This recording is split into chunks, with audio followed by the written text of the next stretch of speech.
Good morning. It is September 13th, 2021, Monday. So I just finished actually two videos. I did a video on some visions I received September 1st, 2021, and I just established that in a video.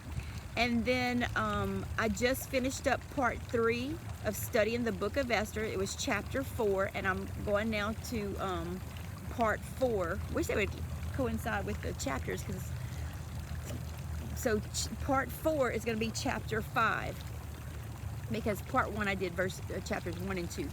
So if you have not watched part 3 in reading chapter 4 and relating it to us today, watch that first before part 4. So just a short recap. Esther has now realized that it is her time. She is not going to remain silent.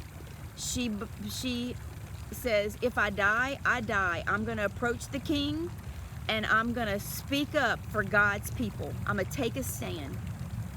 So chapter 5. Now it came to pass on the 3rd day that Esther put on her royal apparel.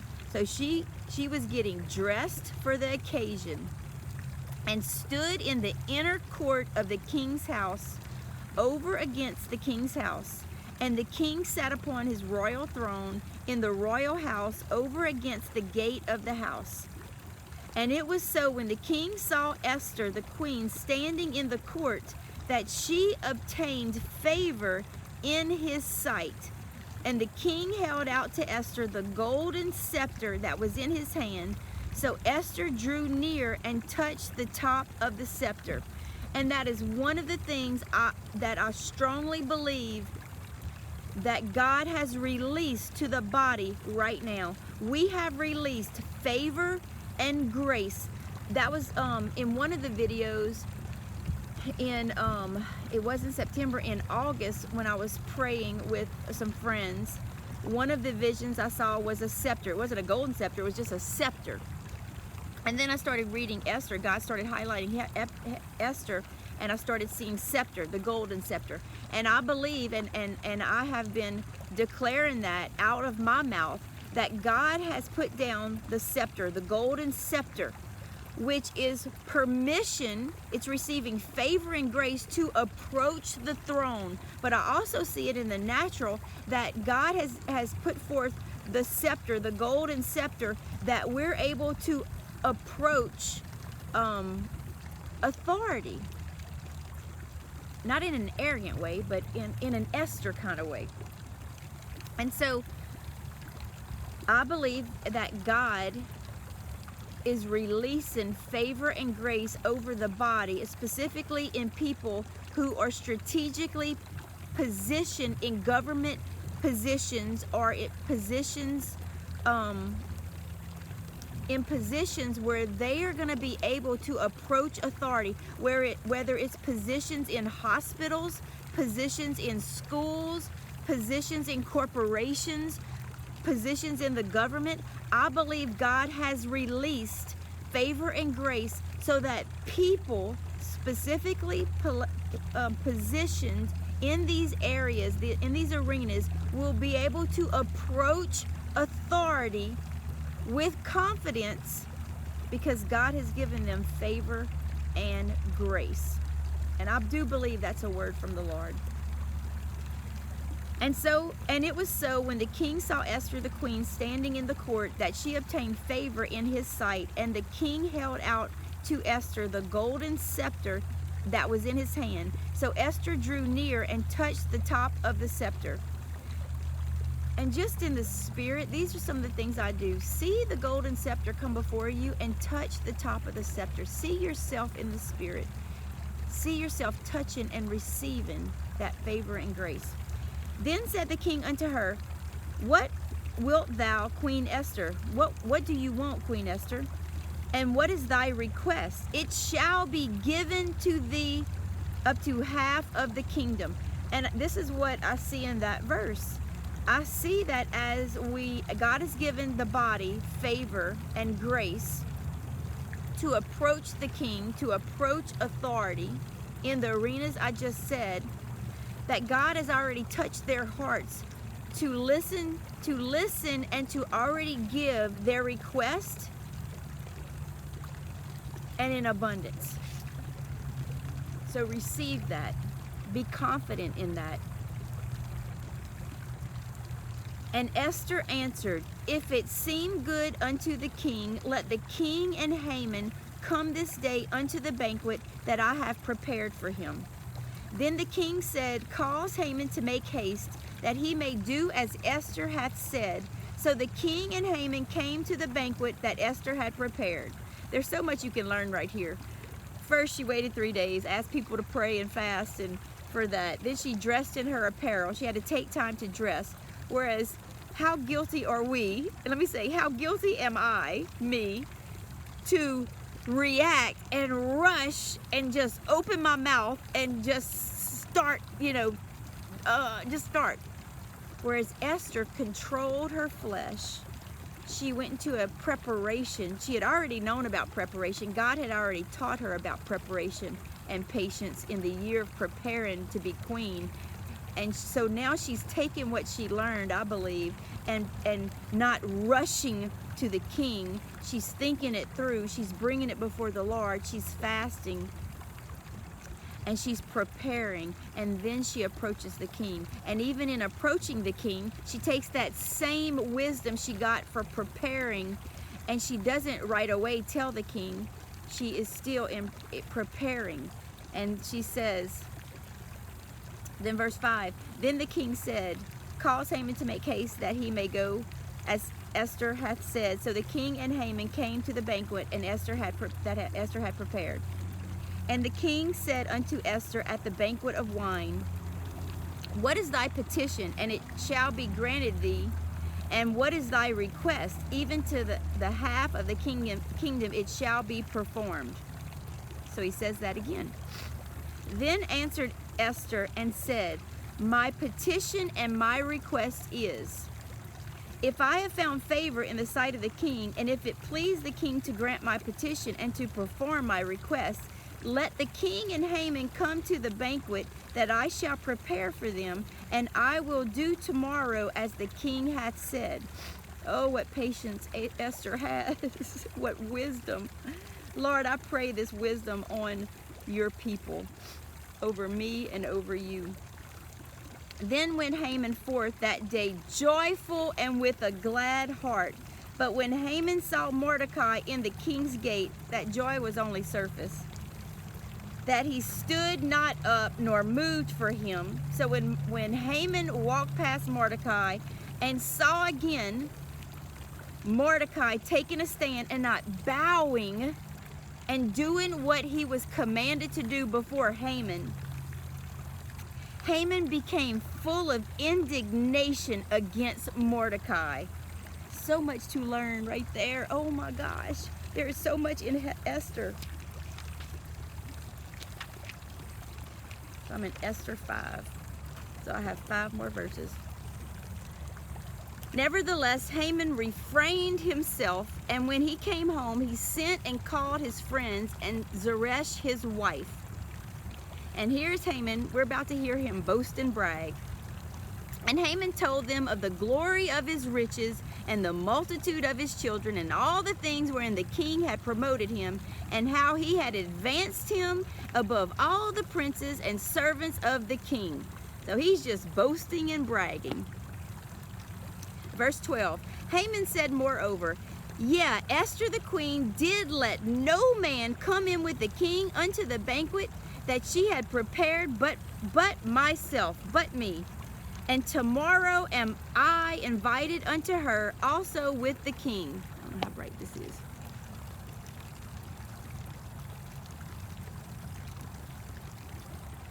Verse 13, yet all this availeth me nothing so long as I see Mordecai the Jew, Mordecai, one of God's people, sitting at the king's gate. So we see where his wickedness is deep. It is rooted. Then said Zeresh his wife and all his friends unto him, Let a gallows be made of 50 cubits high, and tomorrow speak thou unto the king. So this is coming from his wife and his friends. Look at the wisdom his wife and his friends are telling him. Worldly wisdom. Tomorrow to speak thou unto the king, that Mordecai may be hanged thereon. Then go thou in merrily with the king unto the banquet. And the thing pleased Haman, and he caused the gallows to be made. And so that is chapter 5. Let me go ahead and go to chapter 6. So this will still be part of part 4. So chapter 6. On that night, the king could not sleep. You think this is coincidence? No, this is the hand of the Lord, hand of God. And he commanded to bring the book of records of the Chronicles, and they were read before the king. So the king could sleep that night, and through the night, he said, bring me the book of records and the book of records of the Chronicles, and they were read before the king. And it was found written that Mordecai had told of Bigthana and Teresh, 2 of the king's chamberlains, the keepers of the door, who sought to lay hand on the king Ahasuerus. And the king said, What honor and dignity hath been done to Mordecai for this? So he's remembering now, Mordecai saved his life. Have we even honored Mordecai in doing this? It is no coincidence. The night before, he's going to meet with Esther, or before he meets with Esther, and before all these plans to hang Mordecai, that God brings to his remembrance, or causes him a situation where he will remember Mordecai. Then said the king's servants that ministered unto him, There is nothing done for him. We've done nothing for the man that has saved your life, or told us about the people that were going to destroy your life.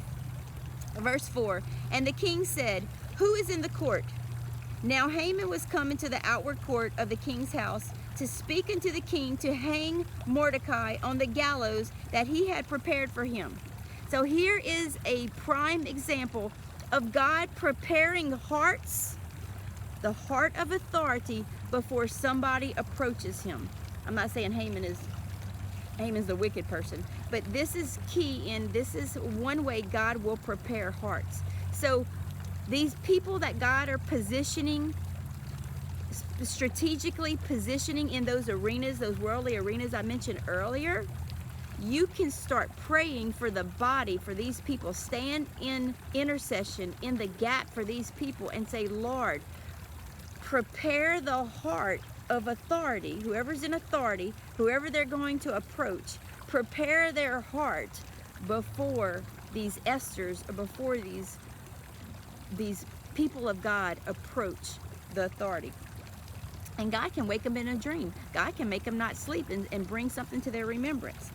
So verse 5, And the king's servant said unto him, Behold, Haman standeth in the court. And the king said, Let him come in. And Haman came in, and the king said unto him, What shall be done unto the man whom the king delighteth to honor? So the king is thinking about Mordecai, but Haman is so self-focused. Listen, if you have this much wicked inside of you, you cannot think about others. You are very self-focused. You can only think about dark things.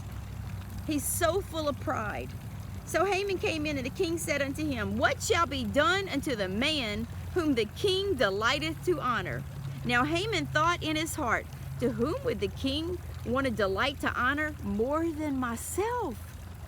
Verse 7, And Haman answered the king, For the man whom the king delighteth to honor, let the royal apparel be brought which the king useth to wear, and the horse that the king rideth on, and the crown royal which is set upon his head.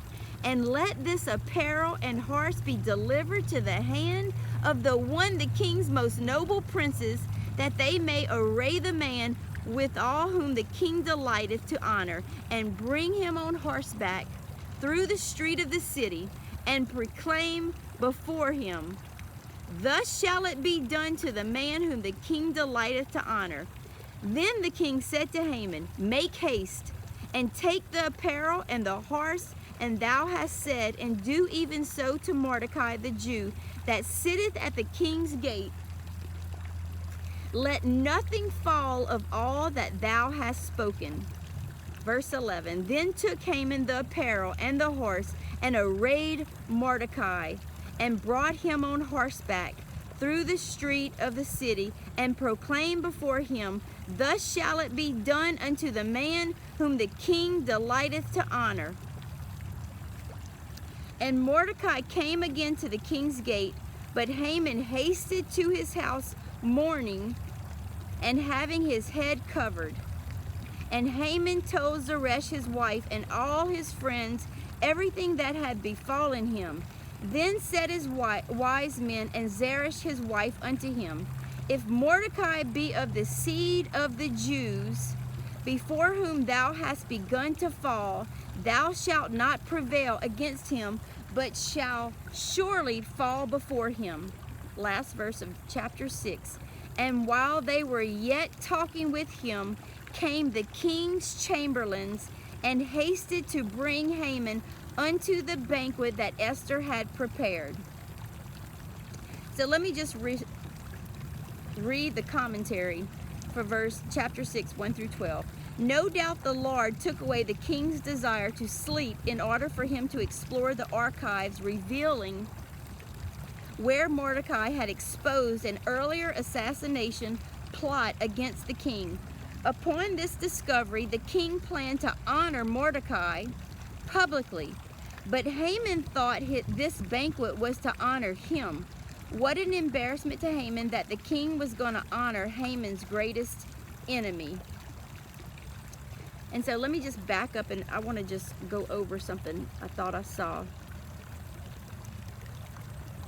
And Haman answered the king, for the man whom the king delighteth to honor, let the royal apparel be brought which the king uses to wear. Okay, and let the spear and horse be delivered to the hand of one of the king's most noble princes, that they may array. Then the king said to Haman, make haste and take the apparel and the horse, as thou hast said, and do even so to Mordecai the Jew, that sitteth at the king's gate. Let nothing fail of all that thou hast spoken. Then took Haman the apparel and the horse, and arrayed Mordecai, and brought him on horseback through the street of the city, and proclaimed before him, thus shall it be done unto the man whom the king delighteth to honor. So verse 6:13.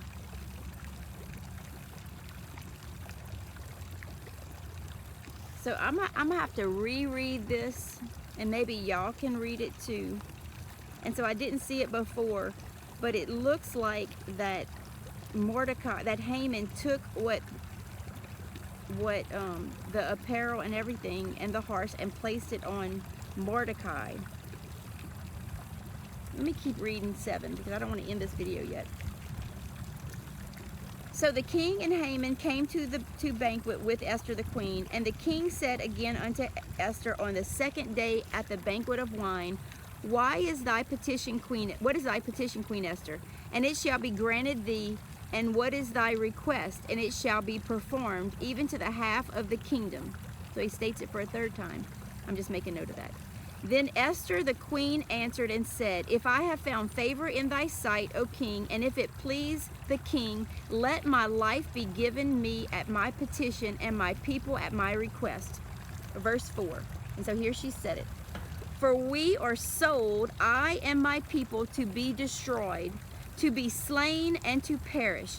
But if we had been sold for bondmen or bondwomen, I may have held my tongue, although the enemy could not countervail the king's damage. Then the king Ahasuerus answered and said unto Esther the queen, who is he and where is he that durst presume in his heart to do so? And Esther said, the adversary, she called him out what he was, the adversary and enemy is this wicked Haman. Then Haman was afraid before the king and the queen. And the king, arising from the banquet of wine in his wrath, went into the palace garden. And Haman stood up to make request for his life to Esther the queen, for he saw that there was evil determined against him by the king. Then the king returned out of the palace garden into the place of the banquet of wine, and Haman was fallen upon the bed whereon Esther was. Then said the king, will he force the queen also before me in the house?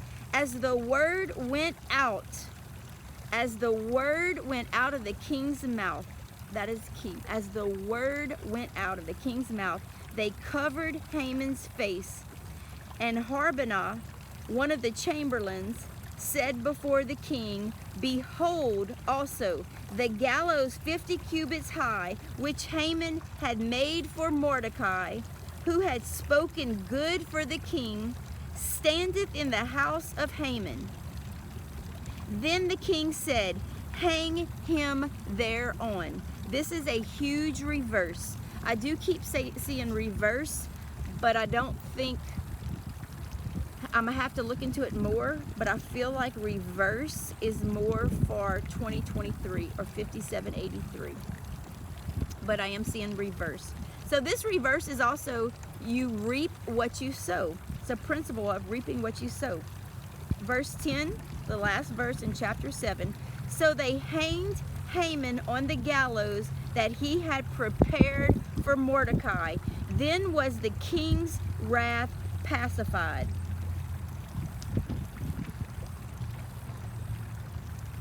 I'm gonna read